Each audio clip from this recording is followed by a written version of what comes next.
আমার নাম সালেহা বেগম। আমি একাই থাকি, আমার কেউ নাই, মেয়ে জমাই নিয়ে রাখছি। একাদশী মরে থাকি, তাতে কেউ তো দেখার নাই।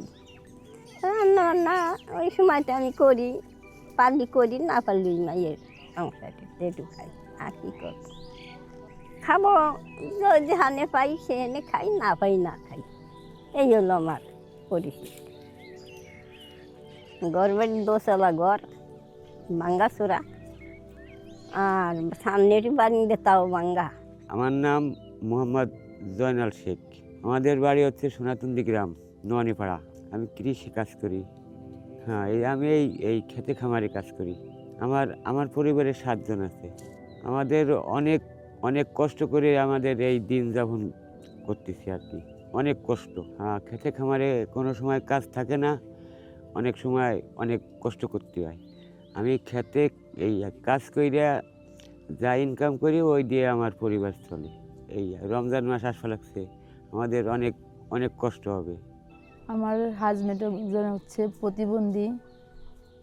সে ছোট একটি দোকান আছে, তো কাজ করে দোকানে। তো সেই টাকা দিয়েই আমরা কষ্ট করে চলি, অনেক সময় না খেয়েও থাকি। আমরা পরিবারে হচ্ছে 3 জন, তো আমার ছোট একটি বাচ্চা আছে, তো চলতে অনেক কষ্ট হয়। তো এইভাবেই আমাদের চলতে হয়। আমার নাম জাহানারা বেগম। আমরা পরিবারে 4 জন। আমাদের নাই, পুরুষ লোক নাই সংসারে। ওই যে জামাই মেয়ে খানা দেয়, বাগনিরা দেয়, সেই খানা খাই। রমজান মাসের খাবার আল্লাহ পাক আল্লাহ যা করে তাই হবি। আমার তো দেওয়ার মতো লোক নাই বাজান। রমজান মাসে খাবার মতো আমার কোনো নাই, খানা খাবার কোনো নাই। রমজান থাকবার কোনো কায়দা বেদা নাই, এনে কায়দা যদি আল্লাহ দেয় তাই হবি। এই রমজানে বাংলাদেশে এমন হাজার হাজার মানুষ আছে যারা ইফতার এবং সেহরিতে না খেয়ে বা অল্প কিছু খেয়ে রোজা রাখছে। আসুন আমরা তাদের পাশে দাঁড়াই, শান্তিতে ইফতার এবং সেহরি করতে তাদেরকে একটু সাহায্য করি। আপনার একটু সহযোগিতায় অগণিত মানুষের মুখে হাসি ফুটে উঠতে পারে।